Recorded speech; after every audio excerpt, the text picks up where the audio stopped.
Acabei de assistir, né, o filme Super-Homem, o que já foi chamado de Superman Legacy, mas agora é só Superman. E o que eu mais achei legal é que o filme todo tá sendo divulgado mundialmente como Superman, não tá Super-Homem como o pessoal antigamente divulgava. Mas eu vou falar aqui tudo que eu achei do filme, os pontos positivos, pontos negativos, teve bastantes negativos e positivos. Mas antes de qualquer coisa, vocês fazem o que é de costume, deixa o like, se inscreve e bora lá falar desse filme que, né, será que foi bom? Não sei, bora ver. Ô amigão, olha pra cima.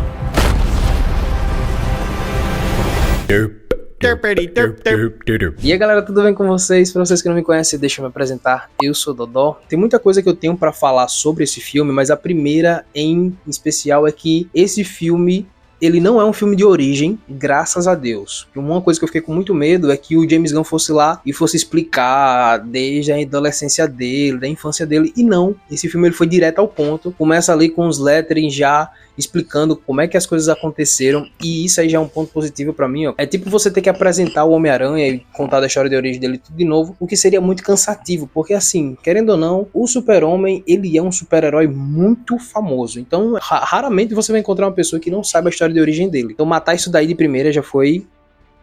Mas assim, continuando, a história, gente, tá fantástica. A história está maravilhosa. Um dos pontos negativos que eu tenho assim para ressaltar é que, como é um primeiro filme de um novo legado aí que o James Gunn tá começando, logo no início ali ele se torna um pouquinho cansativo, porque ele tá explicando coisa por coisa, ele tá deixando assim muito espaço para que você pense logo no início ali. Então, tipo, tem coisas que vão caminhando assim a passos devagares, justamente pra gente acompanhar o nascimento disso tudo. Umas coisas que me chamou bastante atenção foi a atuação desse menino, né, o menino David, como Superman. Cara, parece que ele nasceu para esse papel. Ele consegue, sabe aquele... Eu senti um pouquinho de nostalgia dele, vendo ele atuar, com a lembrança que eu tinha do Tom Wellington interpretando o Clark Kent. Muito bom. Uma das cenas que logo aparece assim, que é uma das primeiras cenas do filme mesmo, é aquela cena lá que foi liberada logo depois dos primeiros trailers, que é aquela cena do Krypton pegando ele e tá levando ele pra a Fortaleza da Solidão. E cara... Uma das coisas que quase ninguém esperava é que os pais do Superman fossem aparecer. Assim, pelo contexto, pelos andares da carruagem, não esperaria que os pais do Superman fossem aparecer, né? Os pais biológicos dele. Mas o que é mais legal é que quem interpreta o pai do Superman...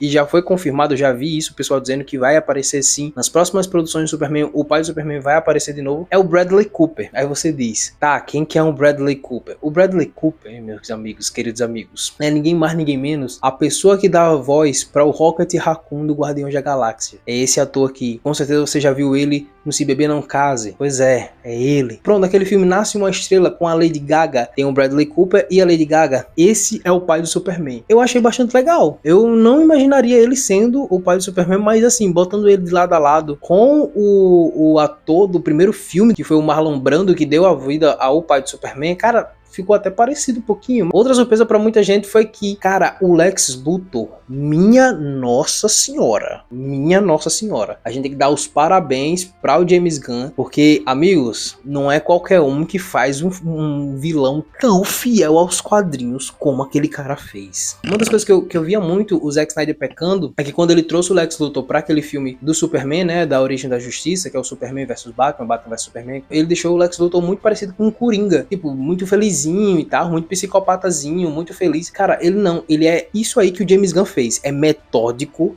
é psicopata, mas ele não chega a ser, igual o Coringa, entendeu? Mas ele tem aquele seu tom de humanidade, mas ele consegue enxergar tudo. Uma das coisas que eu tava falando com a minha esposa é que é legal que a motivação dele tá sendo a mesma motivação de um dos primeiros filmes do Superman, que é o que o Christopher Reeves faz do Superman, que é justamente aproveitar a falha de San Andreas, né, a falha da cidade, para justamente abrir uma divisão entre as duas cidades, e aí ele se tornar rei dessa divisão que ele criou. E cara, é incrível como até nisso o James Gunn foi fiel. Tipo, ele pegou uma ideia que foi implementada lá em 80, 70 e conseguiu reaproveitar, que querendo ou não também tá nos quadrinhos. Uma das coisas também que chama bastante atenção é a Gangue da Justiça, né, que é a Liga da Justiça, mas só que o Guy Gardner chama de Gangue da Justiça e tal, tira essa piadinha, porque a Liga em si não tá totalmente concreta, mas o Guy Gardner junto com o Senhor Incrível, junto com a Mulher Gavião, cara, os três estão perfeitos. Tem que dar os créditos sim pro Senhor Incrível, porque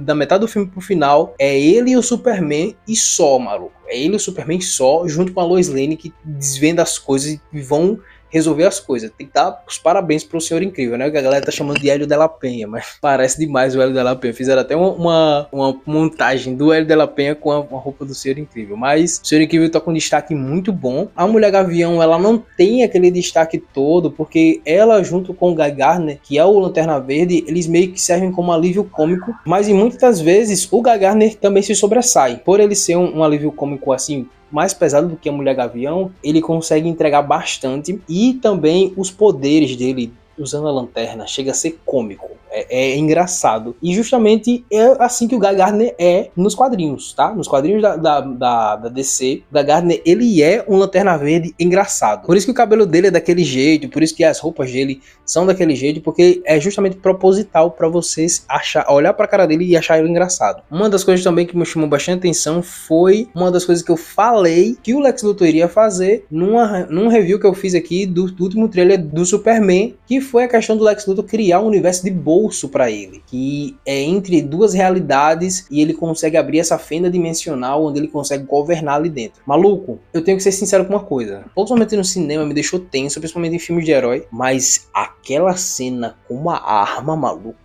nossa senhora do céu amado. E aí a gente é apresentado o Metamorfo, né? O Homem Metamorfo, lá dentro desse universo de bolso do Lex Luthor. Uma das coisas bastante legal também é que o Lex Luthor, ele não é só uma pessoa inteligentezinha, ele é inteligente pra caramba. Ele mostra isso. Ele mostra que ele não precisa de ninguém, mas ele gosta de delegar funções justamente pra se colocar num patamar acima, de rei. Tipo, faça isso que eu tô mandando. Muitas vezes muitas cenas, ele mostra isso. Isso aí é um primor pra o vilão, que, querendo ou não, enriquece ainda mais aquele negócio que foi construído pelo Zack Snyder, e o James Gunn, ele sutilmente quebra tudo aquilo que criaram até agora e mostra que, tipo, aqui, a partir desse filme, vocês vão ver uma coisa que vocês nunca viram, e o cara entrega, o homem entrega demais. O Super-Homem, o Clark Kent em si, ele é muito humano, muito mais humano do que o Henry Cavill. Eu gosto do Superman do Henry Cavill, mas eu acho ele muito Deus. Eu acho ele muito, tipo, eu sou super. Por muitos momentos ele não tem esse momento de pé no chão, que é uma coisa originária do Super-Homem, que ele bota os pés no chão, respira. E o James Gunn mostrou isso quando o Superman foi visitar os pais dele, que ele caiu em si, precisava daquele momento mais humano dele. E eu acho que isso aí no filme, cara, deu um toque maravilhoso de mostrar que, cara, por mais que ele seja um alienígena fora da Terra, que isso é dito bastante no filme, ele é um alienígena, um ser estranho, por mais que isso aí seja totalmente ressaltado no filme, o James Gunn, ele insiste em mostrar que o Super-Homem também é humano, e isso aí que é o primor, que essa baixada, que o filme tá indo numa crescente, e quando chega nessa parte que o Superman encontra os pais dele, ele descansa, e é nessa parte aí que é bastante legal, sem contar também que o Jonathan e a Martha Kent, que são os pais dele, né, daqui da Terra, cara, eles são os amorzinhos, são justamente os tios que qualquer um tem, e aquele tio chorão e aquela mãe super protetora, que com certeza todo mundo tem, e eu acho que ele se baseou um pouquinho nos pais dele, tenho certeza disso. Eu limpei suas botas, vou pegar pra você. Uma das coisas também que foi bastante engraçado até, foi que o parceiro do Clark Kent no jornal, ele, cara, ele é um moleque transante, né? É incrível. Não tem uma pessoa que não olha pra aquele menino e fala, eu quero namorar você. É incrível, incrível. Até as estagiáriazinhas lá do filme queria dar pro menino, mas enfim. E é justamente isso que move o plano todo de como eles vão conseguir prender o Lex Luthor. É por causa disso aí, por causa que o menino é um moleque transante, tá na auge da puberdade, que ele consegue extrair informações sobre tudo que o Lex Luthor tá fazendo. Eu não vou dar mais spoilers do que eu já dei aqui, mas é a partir dele, da relação dele que ele tem com uma das mulheres que tá lá dentro do covil do Lex Luthor, que ela consegue extrair todas essas informações de uma forma bem discreta, e nada chamativa, nada chamativa, e passar essas informações pra ele. Isso aí foi um plot muito grande, porque você tá ali, só foto da mulher e tal, e quando ele vai ver, no fundo das fotos tem dizendo quais são os planos do Lex Luthor. É James Gunn sendo James Gunn, né? Ele consegue. Ô amigão, olha pra cima. Eu tenho que também chamar a atenção aqui para os três, principalmente a Lois Lane, que ela consegue ser totalmente diferente da Lois Lane que foi criada lá no Zack Snyder, né? Com certeza esse era o objetivo do James Gunn, desconstruir tudo que a gente já viu, mas ela consegue ser ainda mais crítica e não consegue ser chata. Ela consegue ser aquela jornalista chata pra caramba, mas que você consegue ter ela como amiga. É mais ou menos isso. Tipo, ela vai em busca da verdade mesmo. A gente vê isso em si na discussão que ela teve com o Clark Kent, né, que também vazou essa cena no trailer, dela entrevistando o Superman. E aquela cena ali, gente, que tá no trailer, ela é bem mais intensa do que aquilo, porque diversas vezes o Superman, né, que é o Clark Kent, sai fora de si e ela também fica fora de si. E o James Gunn, eu vou falar aqui, que acho que tá rodando até esse meme aí com força, que o James Gunn conseguiu colocar o retrato real de um relacionamento, que é o quê? Que você pode ser o Superman, meu filho, mas a mulher sempre ganha na discussão, sempre. É tanto que ele perde na discussão, ele fica conversando lá, ele se levanta e eu vou embora. Não tem um argumento, a mulher ganhou... A mulher ganhou do Superman no argumento, parceiro. E não é lacração, tá? Não é lacração. Chega a ser, assim, um pouco até cômico, porque ela consegue deixar o Superman sem palavras, expondo a verdade pra ele. Porque no início do filme, a cidade toda tá contra o Superman porque eles enxergam o Superman como uma ameaça. E é isso que move a história toda do filme. Do Superman sendo mostrado como uma ameaça e o Lex Luthor aproveitando isso. E depois, no passar do filme, a gente vai ver que o Lex Luthor é quem alimentou tudo isso. É por isso que o Lex Luthor quer acabar com ele. E é por isso que ele criou a... Como é o nome? Da Isa TKM. Como é que é o nome da personagem da Isa TKM, gente? Pelo amor de Deus. Aqui tem um negocinho na mão. A maquinária. A ferramenta. Poxa, eu esqueci. A menina lá, alienígena, que não é alienígena, que ela conseguiu colocar. O DNA dela foi mudado, isso, exatamente. Caraca, eu tenho que lembrar. Mas é por isso que ele cria essa menina e cria o Ultraman. Que bora lá, eu preciso falar do Ultraman. Que não é nada mais nada menos do que uma cópia do Superman. Isso aí a gente já sabia, já nos quadrinhos tem esse plot. Na minha cabeça, quem iria, né, que o pessoal tava especulando pra caramba, quem iria interpretar o Ultraman era o Henry Cavill. Por quê? Porque ele tá com cabelo grande. O Ultraman aparece com cabelo grande. É tanto que quando ele tira a máscara, não dá pra ver meio que o rosto dele direito. Eu fiz, pô, não acredito não, Henry Cavill, velho. Nossa, é o Henry Cavill.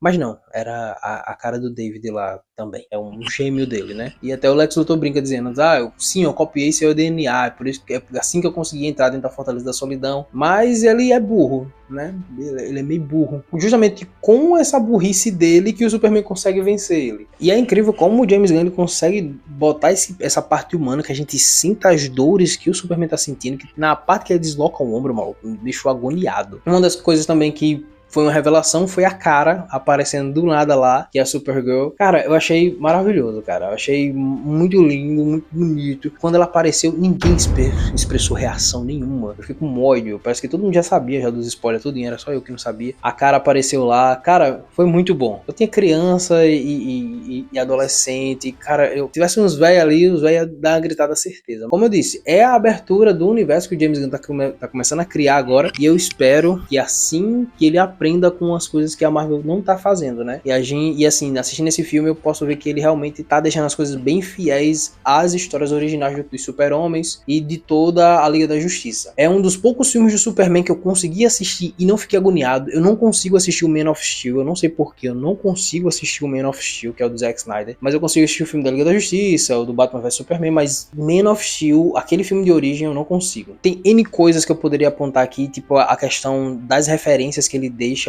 em aberto, mas eu quero falar de duas coisas específicas, que são as duas cenas pós-crédito. Sim, tem cena pós-crédito nesse filme, que eu fiquei esperando muito tempo pra nada. São duas cenas pós-crédito que são engraçadas, muito engraçadas. A primeira é fofinha, que é o Super-Homem abraçado com o Krypto só. E a segunda cena pós-crédito é o Super-Homem, o Superman, o Clark tirando onda com o Senhor Incrível, dizendo que as rachaduras dos dois prédios tá desnivelado. É só isso. Acabou. As duas cenas pós-crédito é isso, tá? Se poupem e não fiquem até o final. Não vale a pena. Eu pensava que ele ia emendar, o James Gunn ia emendar lá uma Liga da Justiça, mas depois eu repensei e eu fiz realmente... Eu também não faria isso, eu não colocaria tanta expectativa num filme que tá sendo a abertura aí, né?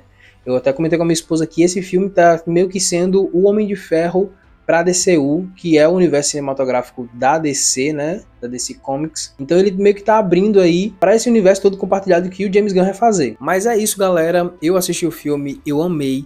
Se você tem a oportunidade de assistir o filme, vai assistir, cara. Principalmente no cinema, não baixa torrent piratão não. Ajuda a galera a continuar fazendo os filmes, beleza? Comenta aqui embaixo se você já assistiu o filme e não assistiu. Quero saber de vocês, bora conversar, beleza? Obrigado por assistir o vídeo até aqui. Não esquece de se inscrever no canal. Eu vou ficando por aqui, galera. Até a próxima aí. Tchau.